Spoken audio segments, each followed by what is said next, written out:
Hello, everyone. I'm Lindsey Yancich. I'm the gallery manager at the Joan Hiseoka Healing Arts Gallery.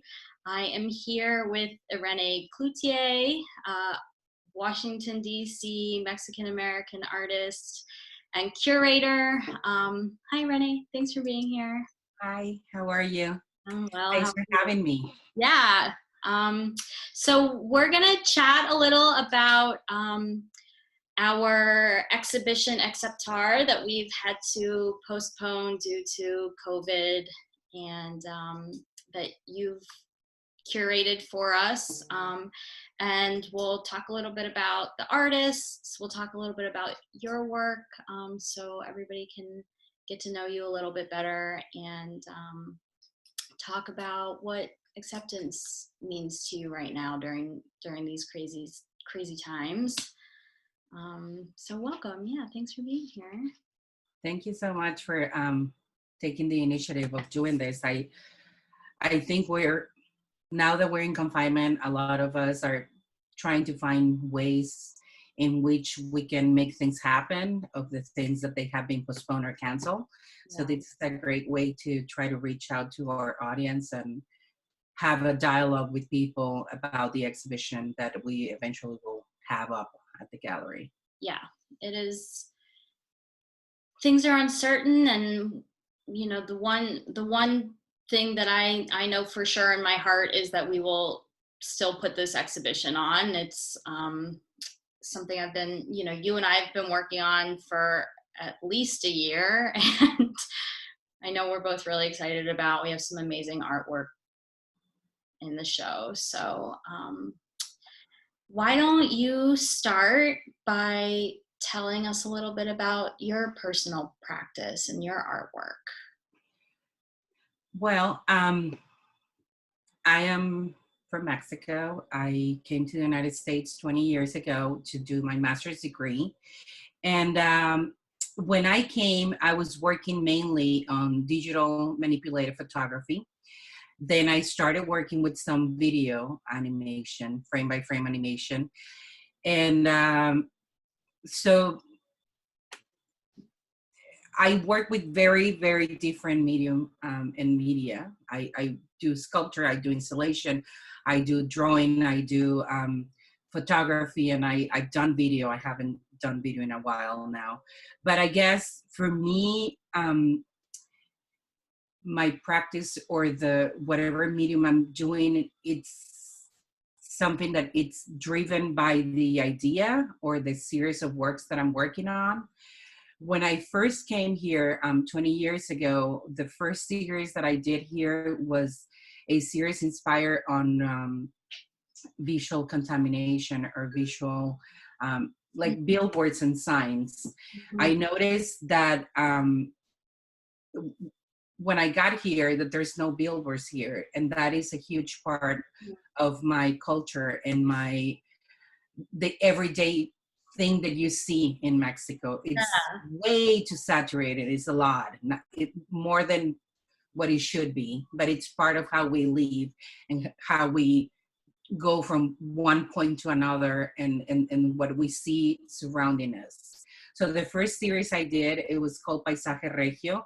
For a year and a half, I couldn't leave the country because I was in the middle of my green card. And the first time I went back to Monterrey, Mexico, which is in the north part of Mexico, 2 hours south from the border with Texas. So I started noticing all of that, and I realized how much part of the popular culture and the everyday life that's part of.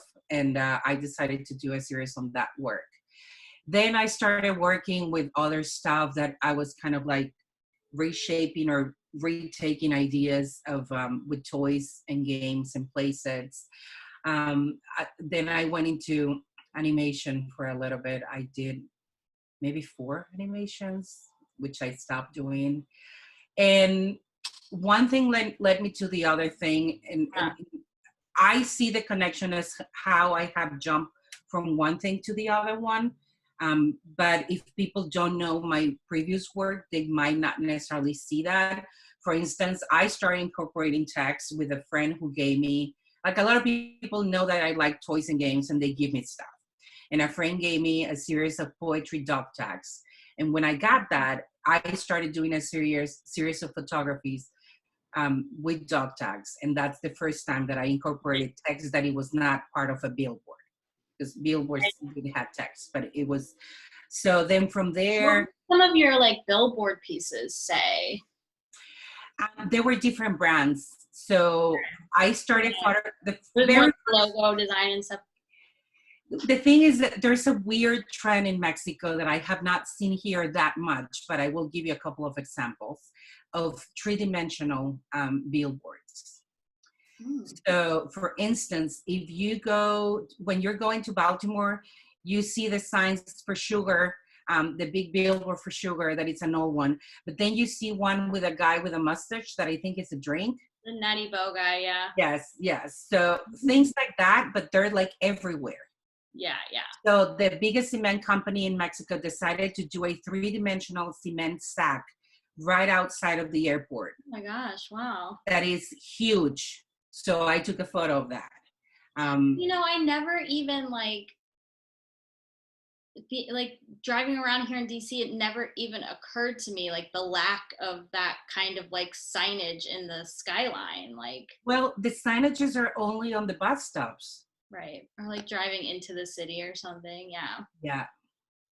So funny. So, you know, I did, the very first one I did, it was on the top of a building, like similar to the sugar one, and it's an old one, an abandoned one, that said Cafetera Mexicana, so Mexican cafeteria. So that was the first one. So I started looking for vintage ones. Once I ran out of the vintage ones, I noticed how there were some other ones that they were newly made, and they had this weird connotation, and I was like, in my head I was like, this is so bad that it's good, it's so kitschy that it's just really cool. Yeah, yeah. And I started photographing them. So I remember I went, and my friend got the SUV from his mom that had the thing that opens on the back, on the top. Yeah. And he was driving, and I was taking the photos of the signs. Standing out of the car, like. Yes, and that was I did 10 of on that series, and that was my first work that I did and produced here in the United States. But it was the first time I went back to Mexico, so it was kind of like the reference of the new me with the information and the technology that I was getting here, but with the images from what I was missing. Yeah, yeah. Yeah, so that was part of it. But then what I was trying to get to is that how I see one thing connecting to the other one. So the text came about that way.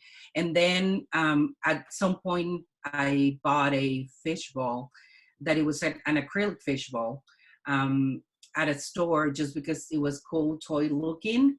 And I was like, I bought one, and I was like, I'll do something with this at some point. And I kept like maybe 3 or 4.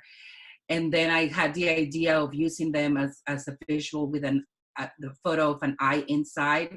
And I thought that if I did multiple of them, it will kind of be like the experience of people looking at you and you looking at people. So that series of works is called La Mirada del Otro, or The Other's Look. And so that's how I started going back to the 3D or three-dimensional work. Okay, yeah. It was a series of wall installations. It was, I think it's 17 of them total. I have presented it differently every time, so yeah. I'm not sure, but I think it's 17 of them. So that's how I went back to the three-dimensional aspect. But before coming here, I was mainly a sculptor. I was working with... You studied in Mexico, right? Yes, I studied my college degree in Mexico, and my university only focused on sculpture and painting. Yeah. So I worked with I worked with sculpture, wood carving sculpture, and with I took metal and a lot of different materials, but I worked mainly at the very end with wood. And when I did my thesis project, it included, in my first solo show, it included a lot of wood sculpture that I started doing with resin and with toys and things of that nature, kind of like recreating, like I did, how do you call those machines that you put a quarter and then you get like a plastic egg with something inside? Oh, yeah, like a toy machine, like a toy vending Yes, machine. yes, yeah, like that. So you built one of those out of wood? I did an idea of that. It was a piece of wood that then I carved like a rectangle out of it, and then I put some of those inside, and it had a screen. So I had the whole idea of doing one of those.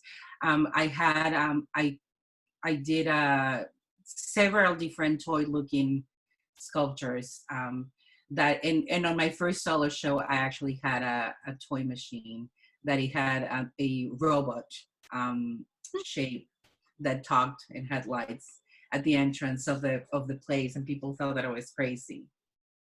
Well, and Because I mean, we're talking like 1999, yeah, maybe 2000. So when people got to the gallery, they were like, "Do you notice that there's like a toy machine, vending machine at the entrance?" And I was like, "Yeah." And they're like, "In the middle of the hallway?" And I was like, "Yeah." I love it. And there's like such a, like to me a really clear like evolution of your artwork from, especially what you're saying, like your early like sculpture, and then sort of this switch to like digital photography and these different like digital mediums, to like sort of where you've come now, which is like a really nice combination of both. And I know that you talk a lot about your work being, you know, based on like your childhood memories. Yeah. So I thought maybe you could tell us a little bit about that. So, well, there's a couple of different aspects in there. The first time I started working with the digital medium was when I was doing my thesis project for my undergrad. I was asked to scan a drawing and play or draw over a small segment of it. They told me, if you don't want to like ruin your drawing, just go and scan it, blow this portion up, and then work on that section on top of it. And as I was there, I was drawing some of those toys from the vending machines. I had many of them, and I had a big container with all of them inside. So when I got to the place, I noticed when he was scanning them, I was like, what happens if I put this in there? And the guy's like, well, it's just going to be like a black image. And I said, well, can you scan it? And he's like, but I'm going to charge you. And I said, it doesn't matter. So I asked him to put the whole container, like a container like this, filled with all the toys, just on top of the surface of the scanner. Yeah. And then once I saw the result, I started like telling him, okay, put two or put three or put this ones. And I started like kind of like selecting or making compositions on the flat screen of the scanner. And once I saw the results, for me, it was a photographic medium, and I actually got into photography because of that. What I saw is that when you take a photo, like if I grab a camera and I take a photo of this object, it's going to be this, and I can make it work in a way that some part of this fades. But if you put it on the scanner like this, all the light goes like this. Is a bar. It's not just one flash. It's a bar, and all the light, if you leave the top open, all the lights become black. So then it fades all of the edges of the object in a different way. Yeah. It's So like then I started experimenting with that. And a lot of my work has always been a mix of actual photography with scan objects. yeah. So if it fits on the scanner and I can take a good scan, I will use the scan image.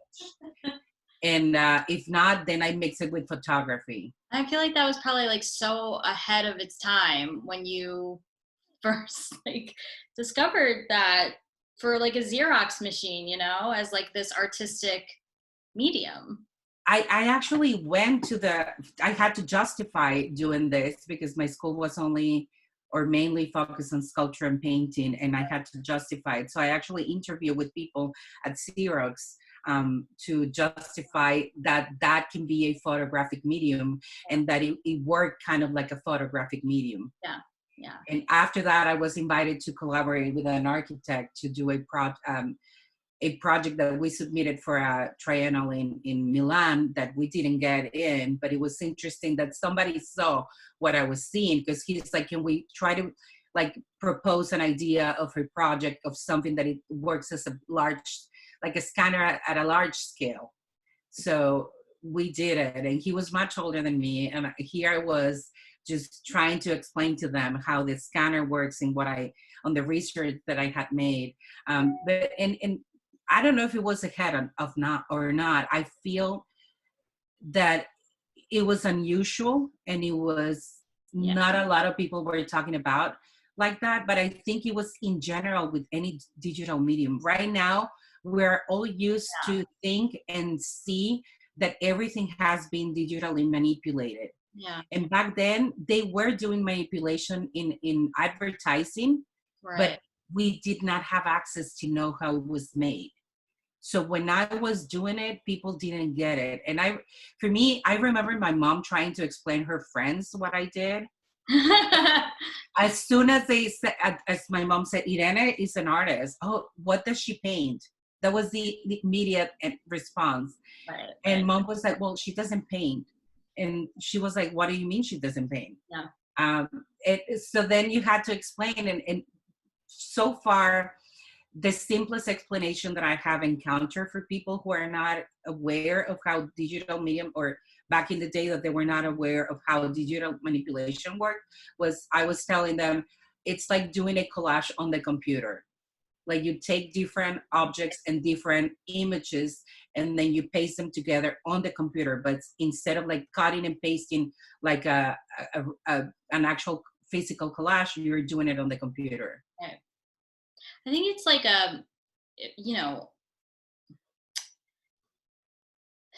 I don't know. It's an interesting evolution of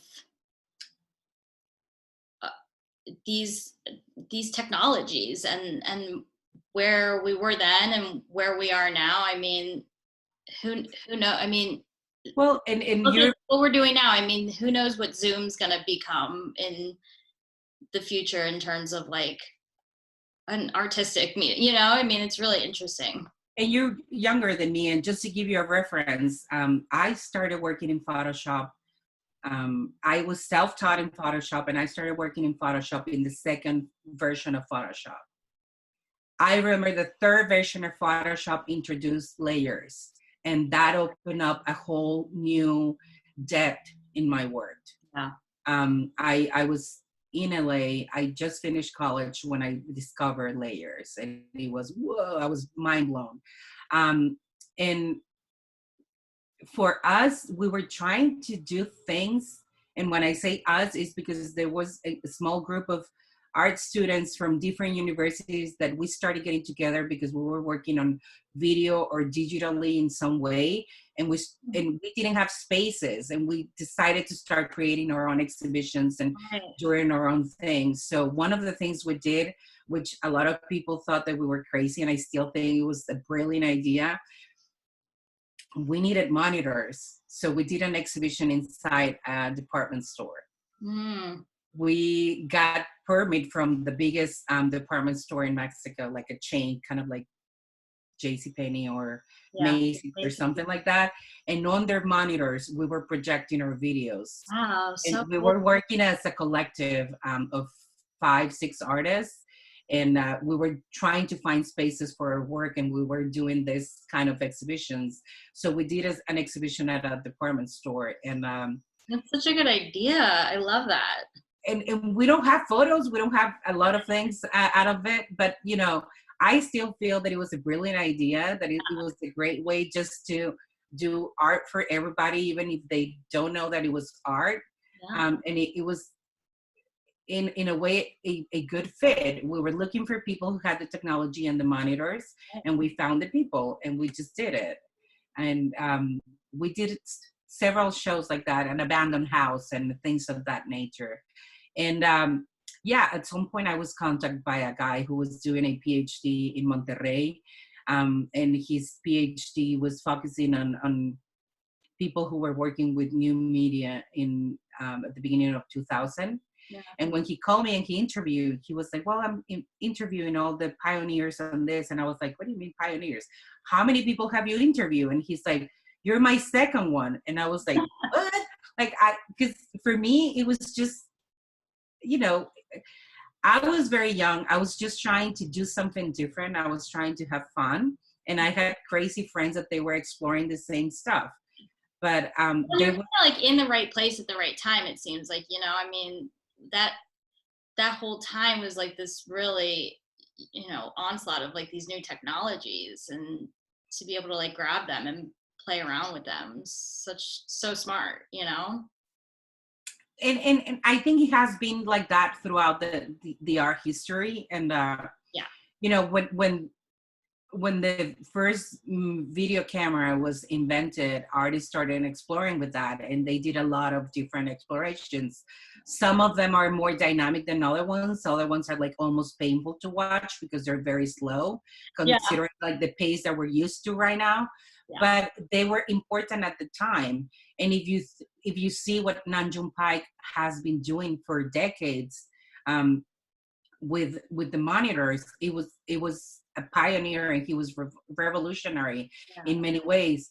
For us, we were just trying to do something with whatever was available, but I didn't have my own computer, and I didn't have a scanner or anything like that. So I used to go to a place like Kinko's and get rent the computer throughout the night. So I got there at 10 or 11 p.m. and I would stay there until 3 or 4 in the morning, because back then when you rented a computer, it had a cycle of an hour before it logged you out. So if I went at night, they were able to You could be on. not do the log out, and I could stay on the same computer. Yeah. And they were the guys at Kinko's that they were showing me how to use Photoshop. Wow. So So crazy. but and it sounds like something ridiculous for maybe a younger person that they learn Photoshop and programming in middle school. My son is learning programming and coding in middle school, Yeah. but we're talking more than 20 years ago or 20 years ago. So it has been a lot of changes in I that. mean, even in, I mean, I would, you know, I got my degree in photography and I was in school. It was the early 2000s too, but even then, 2003 to 2007, like Photoshop was still, yeah, I mean, it wasn't a requirement, you know, for your photography degree to like learn Photoshop. You know, you were still in the dark room then. Yeah. Yeah, I mean, it's hopefully, you know, hopefully people are taking advantage of it now in a different way, but you know, it's constantly changing, constantly evolving. Well, and right now I think it's quite the opposite. Back in 2000, it was unusual or not. Yeah. Most photographers were still using the darkroom, and if they were printing digitally, their photos were not necessarily manipulated. Nowadays, it's much harder to find a photographer that has not manipulated their photography. Yeah, or And maybe it does not need to look like a toy or a game, but they are manipulated in many ways. yeah, absolutely. I mean, even yeah. So, I thought maybe we could talk a little bit about the exhibit. Um, why don't you, I'll introduce it a little bit. I'll just give everybody a little bit of a background how we got here. We were doing the annual Alchemical Vessels fundraiser for the gallery. It was our 2018 fundraiser, and actually it was the first time, like I had just met you. You were involved as a curator in that exhibition, and you know, I was really getting to know you. And during one of the events for that, we started talking about the possibility of doing a show about immigration and you know, Latinx stories, and sort of trying to shine a light on those experiences and those stories in a different way. And so graciously offered to curate something for us. And then I came to you with this idea of acceptance, and, sort of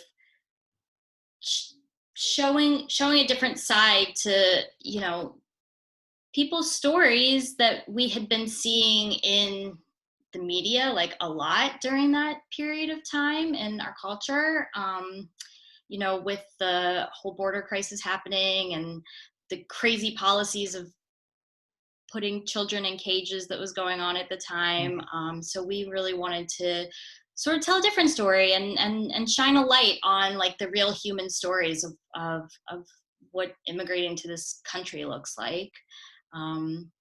So yeah, that's sort of where we landed. And if you want to talk a little bit more about that and maybe tell us a little bit about the artist and your curatorial vision for the show. So, well, first of all, thank you so much. And I'm very, very happy that you were open to that idea and that the Joan Hisoka Gallery is open to presenting a group of artists like us for that show. I think it's a great opportunity to show different voices. And I'm not saying that you guys don't show diversity, you do. And I'm very happy always when I see diversity in galleries. And I think it's very important to present the array of different voices that we have around the city. So after you came up with the idea of acceptance, I thought that there were very many different variations or different aspects or point of views that we can tackle on this.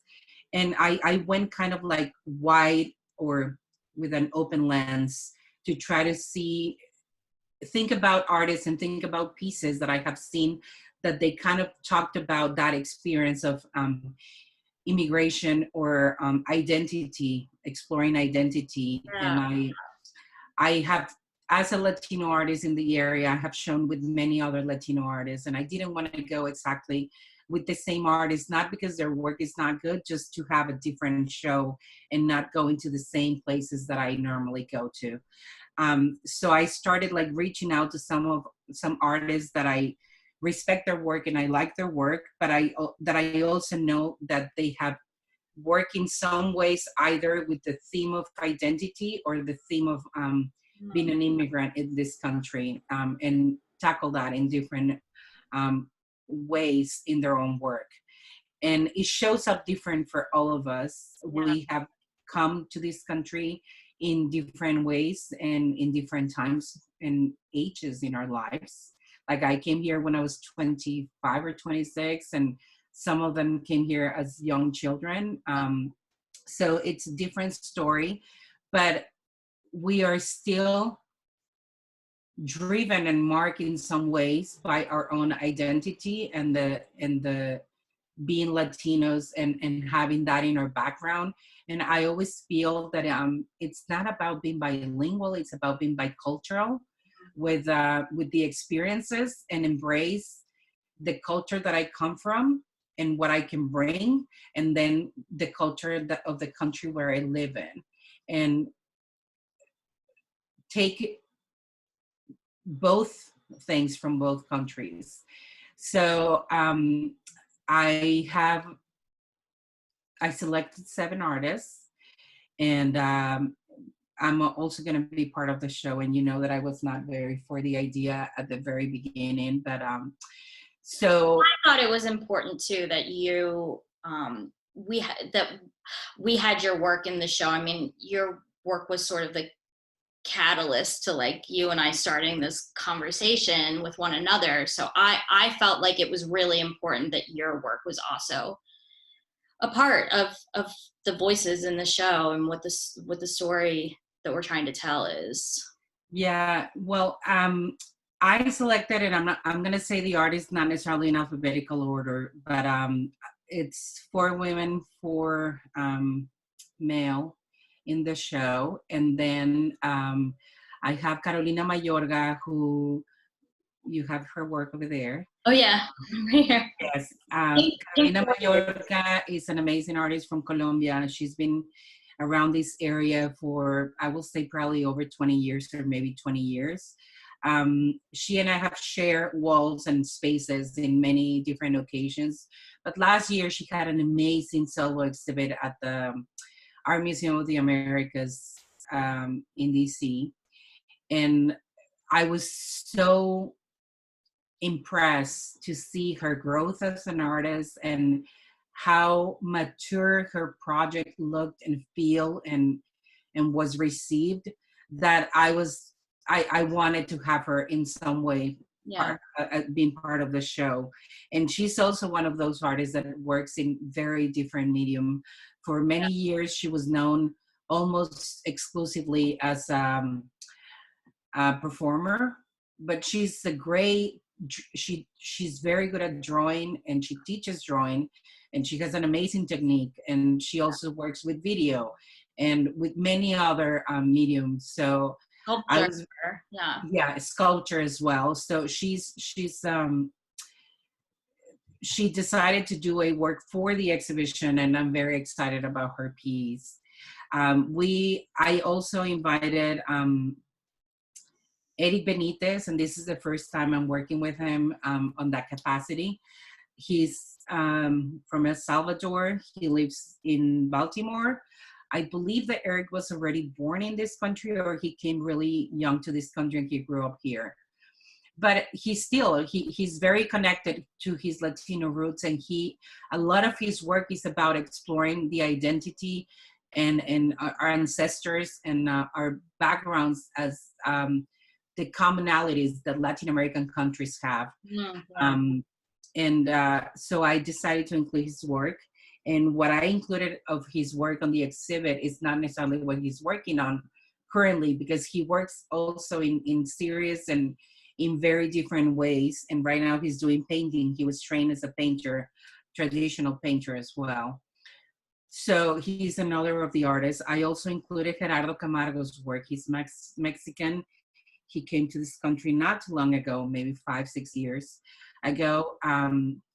He's married to an American Colombian woman, and they met in Mexico, and then they came here. They're both artists, and he has been exploring a lot the aspect of identity as a Latino adapting to this culture.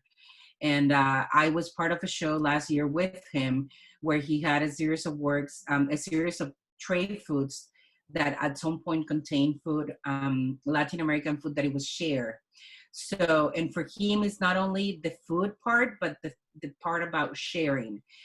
For Latinos, we are very family oriented, and we are very much about sharing a meal and staying after the meal for a long time, for a long talk, for long discussions. And that installation with the food trays kind of portrays that. It's about people bringing something into a communal meal that is shared, where you not only share food, but you share thoughts, happiness, moments. And so I think it's a very important piece of the exhibition as well.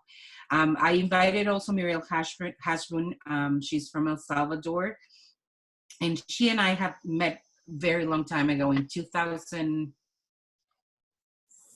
I'm gonna say. Yes, I created a show for the Mexican Cultural Institute, and I invited her. I can't remember how I came across her work. I think it was, I don't know. But and when I invited her to the show, she was starting with the idea of interactive installation that was inviting people to include part of her legal documents, or not legal, but identity documents, like your passport photos, or immigration forms, or Patients, and yeah. So she's been redoing that installation. It has been modified, and it's also an installation that invites people to participate. So we decided, it was not my initial thought, but we decided to include that piece on the exhibition. And we also have I think it fits perfect too. So then we have Wilfrido Valladares. He's from Honduras, And he's been living in this country for a very long time. He has an amazing studio in Maryland, and he's an amazing sculptor and sculpture professor as well. And he works with very detailed, intrinsic wood carving and metal work that then he burns and becomes something else. And there's a whole story related to that he will probably talk about in our interview. But I came across his work maybe 4 or 5 years ago at an exhibit, and I was very impressed with the work, and I wanted to have him to be part of the exhibition. I invited also Jose Corona, and he's a Mexican-American artist. I believe Jose was born here, and he is a multimedia performer, artist, sculptor. He's living right now in between Baltimore and Tulsa, I believe. Yeah. And he's very well known in the area because he's done performances for the Transformer auction and at the Corcoran Gallery of Art multiple times. But I actually was with him on a show maybe a year and a half, 2 years ago. And that's how I came across his work, not only as a performer, and I invited him to be part of the exhibition. And his work explores a lot of his identity in many different layers. Yeah. Then I also have Fabiola Alvarez. She's a Mexican artist from Monterrey, Mexico. And she studied at the Chicago Art Institute, but and now she's studying urban planning. Urban planning, yeah. She's doing her 3rd degree. And her work, or the last couple of installations that she has done, they have been very focused on the experience of immigrants. And she did a huge installation at the Arlington Arts Center that talks about the journey of immigrants when they're coming to this country. She also has worked for a long time with woven cages. Yeah. And now cages have a whole new meaning. And so we're incorporating one of those cages into the work of the exhibit as well. Then we have, who else am I missing? Carolina, Muriel, myself. And you? I think I'm missing a man. So Gerardo, Jose, Wilfredo, Eric. Okay, yeah. That's everybody. So that's, but I guess for me, it was kind of like I want to tell stories that explore identity and explore ideas of immigration or our own immigration, not only in a positive light, but also a story that needs to be told. Yeah. And for us, with the idea of acceptance, we have had as immigrants to accept many things on the journey of coming to this country and or becoming American as well. Even the fact just to say, I'm going to become an American, it is a huge change and a huge acceptance deal. I postponed it for a year and a half, and people think that we are just eager to do this. But there's, as an immigrant, you also kind of fear if there is something that is going to be lost on that process. And I know when you see it from the outside, it's probably like, no, you're going to gain stuff, but you're not going to lose anything. But I was hesitant, and I actually postponed. I was able to get my citizenship, and I waited, I think, about a year and a half before I actually did the paperwork, because there is a lot of things to accept. Well, and I know that you've talked to me a lot about how you sort of just always assumed, and maybe even still do, that you will go back to Mexico at some point, you know? And so I think there is this disconnect that we have with one another, you know, when we don't leave the place that we're from, you know, if we don't ever like leave even for like a short period of time, you don't have that sense of loss. You don't really like have that, Yeah. sense of having to like navigate a new identity. And I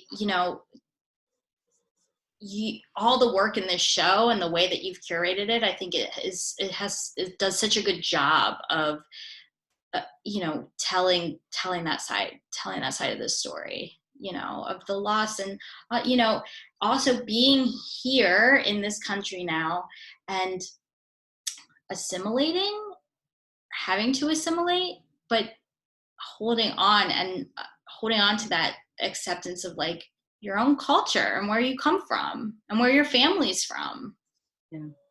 And I think we all get adapted and we all get comfortable with the idea, but there's a sense of loss when you move permanently to another country, Yeah. or to another place. It- you feel kind of like you left something behind, Yeah. even if you also win. There's a lot of wins. I'm not saying that all the experience is negative, but there is a sense of losing something. And um, I feel that you always kind of stay in between, that you always stay like, I feel that I have lived so far more in the DC area than in any other place. I lived before in 2 places in Mexico. And I don't know if I feel more Washingtonian than I feel of my hometown. Yeah. Yeah. I still feel more like from Culiacan than from Washington. Yeah. And I only lived there for 15 years.